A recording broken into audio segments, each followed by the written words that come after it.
When I discuss my philosophy with the religious types, a lot of them object that you live in a very cold, empty universe. Without God, the life isn't worth living, etc., etc. Well, I've dealt with that question: is life worth living with or without God? And it's been thoroughly dealt with, and I have a strange suspicion that it's more accurately described, and it's more worth living in a non-theistic context than in a theistic one.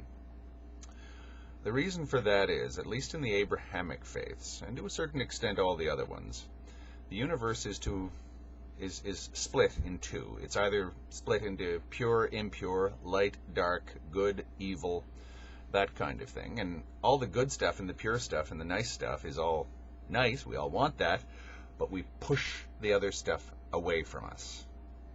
And as we know, in phenomenal reality, the more you push these things away from you, the more they follow you.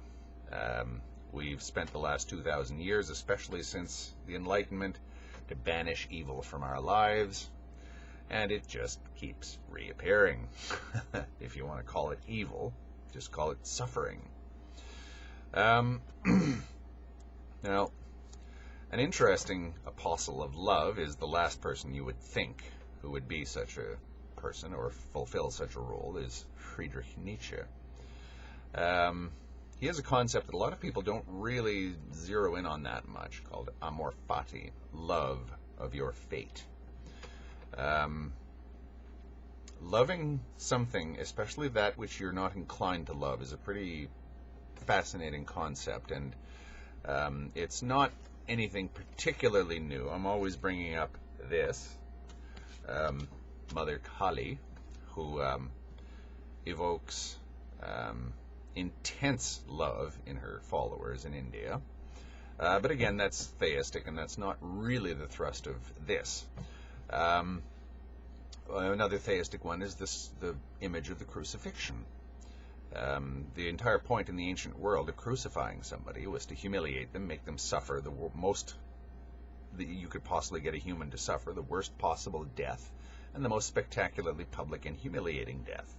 The Christians grabbed that and turned that into a symbol of their conquest of suffering and their conquest of evil.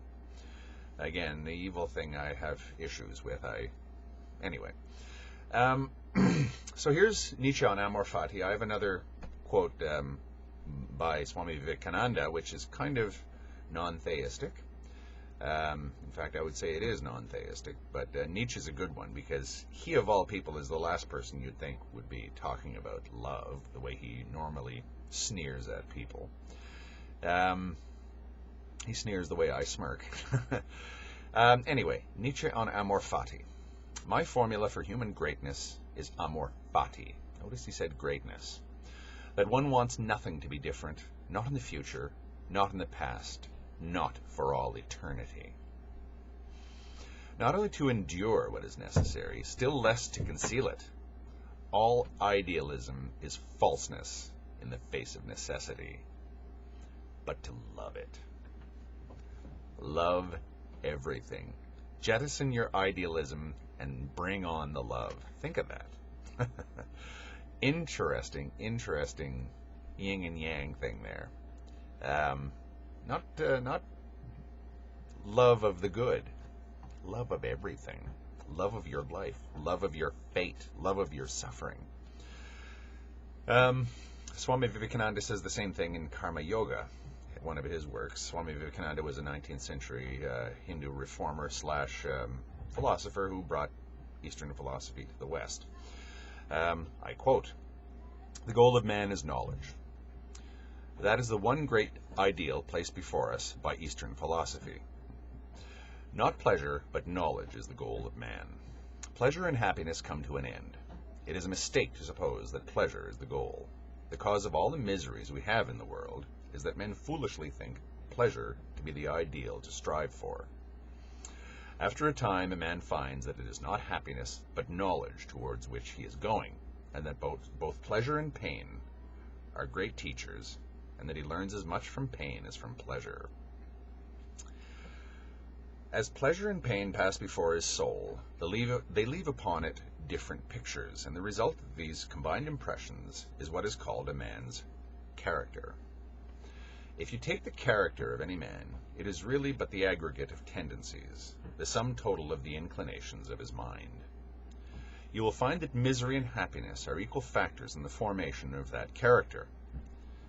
Happiness and misery have an equal share in molding character, and in some instances, misery is a better teacher than happiness. Were one to study the great characters the world has produced, I dare say it would be found, in the vast majority of cases, that misery taught them more than happiness. Poverty taught them more than wealth. Blows brought out the inner fire more than praise. One could say that that's just sort of an epistle of pessimism, but it's not. He's saying suffering is something that you must not avoid. You must embrace it in a certain way, because suffering is what's going to teach you what life is, what existence is. And he says, blows brought out their inner fire more than praise. Inner fire. Tapas, that's the Hindu concept of, I don't know, so many different images, but it's essentially, I guess, enlightenment. And it's, it's a profoundly desirable state. Interesting tie-in there, though. Vivekananda, you could say, is theistic, but one needn't be a theist to actually appreciate his work. He's quite cerebral. But it's interesting how he says suffering is necessary. You must suffer. You must walk over that pile of glowing coals in order to get to the gold at the end of the rainbow. And that there is no way around that bed of hot coals. Another Nietzsche quote that sort of fleshes it out in a much more poetic fashion, and Nietzsche, of course, the ultimate poet. Amor fati. This is the very core of my being. And as to my prolonged illness, do I not owe much more to it than I owe to my health? To it I owe a higher kind of health, a sort of health which grows stronger until everything that does not actually kill it, or grows stronger under everything that does not actually kill it. To it I owe even my philosophy. Only great suffering is the ultimate emancipator of spirit, for it teaches one that vast suspiciousness which makes an X out of every U, a genuine and proper X, i.e., the great antepenultimate letter. I love that. Only great suffering, that great suffering under which we seem to be over a fire of greenwood, the suffering that takes its time, forces us philosophers to descend into our nethermost depths, and to let go of all trustfulness, all good nature, all whittling down, all mildness, all mediocrity, on which things we had formerly staked our humanity. I guess there's a backhand criticism of Christianity there. He's saying, don't embrace your suffering the way those Christians do it, in that you're martyring yourself before the evils of this universe. Love the evil as well, or at least what these people call evil. It says, he said in the quote, as to my prolonged illness, do I not owe much more to it than I owe to my health? He was a sickly person all of his life, lonely, lived a very withdrawn life, cerebral, ivory towerish kind of existence, cut off from other people to a certain extent, headaches that prostrated him for 3 days, had a pharmacy on his nightstand, and bad health all of his life. And he said, basically, this is what taught me. I like the line, only great suffering, that great suffering under which we seem to be over a fire of greenwood. In other words, it's smoky and lingering and almost a polluting kind of fire. The suffering that takes its time. He would know all about that. Apparently he had syphilis, but he had a whole pile of other things. Some people say he actually had brain cancer. Nice way to die. My mother died of that. It's not a nice way to die. And yet he says, look, this is how to achieve true wisdom, true knowledge, exactly what you want out of life. Love everything. Love your horrific 3-day headaches that prevent you from walking or even seeing, because they're teaching you things. I like the quote from, I think I've got it memorized, from the movie Jacob's Ladder, where Danny Aiello's character quotes Meister Eckhart, or paraphrases him. He says, when you're afraid of dying, and you feel your life being torn away from you, and it scares you, and you're surrounded by devils, be careful with thinking that. They're not punishing you. They're actually freeing your soul. It's your own attachments to everything, to your own little place in the universe, your ego or whatever,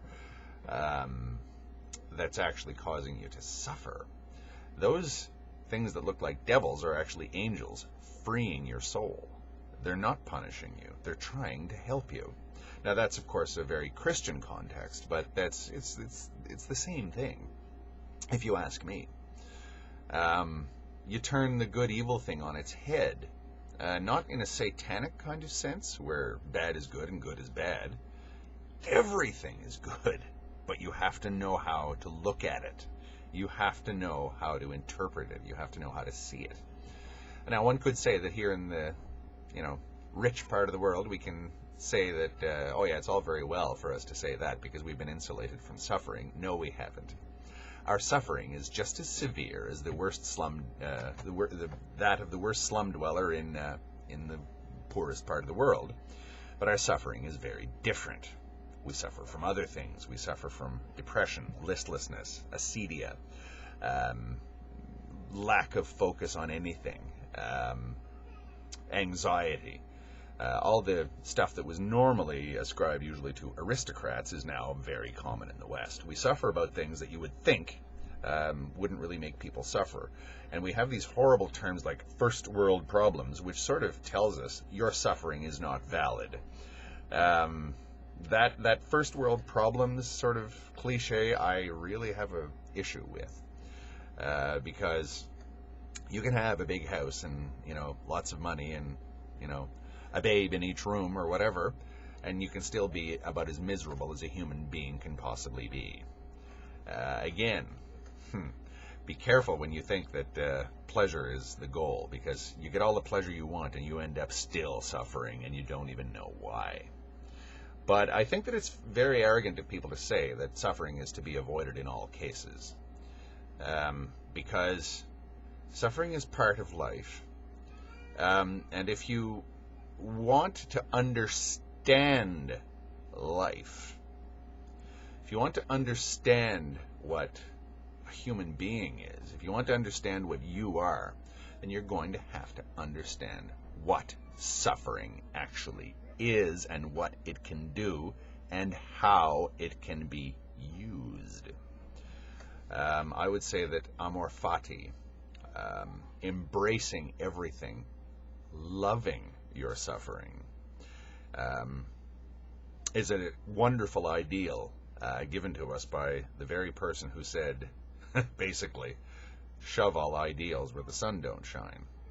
But again, it's not really an ideal, is it? It's just something, it's a technique that one can use to come to terms with suffering and overcome it. The Christians were very good at this. You have to give them credit for that.